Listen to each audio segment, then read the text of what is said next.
ఇది ఎట్లా అయిందంటే ఈ మధ్య కాలంలో ఇదివరకు మనకి ఆస్తిలో వాటా అన్నటువంటిది ఆడపిల్లలకి ఇవ్వడం అనేది ఎప్పుడో జరిగింది ఎన్టీ రామారావు హయాంలోనే. కానీ ఉమ్, ఆచరణలో ఎంతవరకు జరుగుతుంది?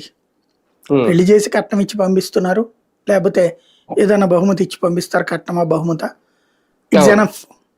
అంతే. అంతేగాని తండ్రుల ఆస్తుల వాటాలు, తల్లిదండ్రుల ఆస్తుల వాటాలు కూతుళ్ళకి ఇచ్చేటటువంటి కాన్సెప్ట్ లేదు. అవును. కొంతమంది ఆ, పుట్టింటితో తగవు పెట్టుకుని కోర్టులకు వెళ్ళి తీసుకునే ప్రయత్నాలు చేస్తున్నాయి కూడా ఉన్నాయి. ఉమ్, అలా చేస్తున్నప్పుడు ఏం జరుగుతోంది? పుట్టింటి ఆస్తి అంటే ఆ పర్సన్ ఎవరైతే, ఫర్ ఎగ్జాంపుల్ ఇప్పుడు నేనే ఉన్నాను, మా తాత ముత్తాతల నుంచి ఆస్తి ఏదన్నా ఉంటే బిడ్డలకి ఆట ఆడ మగ ఇద్దరికి సమానం ఉంటుంది, అవును. వారసత్వ ఆస్తి అయితే వారసత్వపు ఆస్తి అయితే.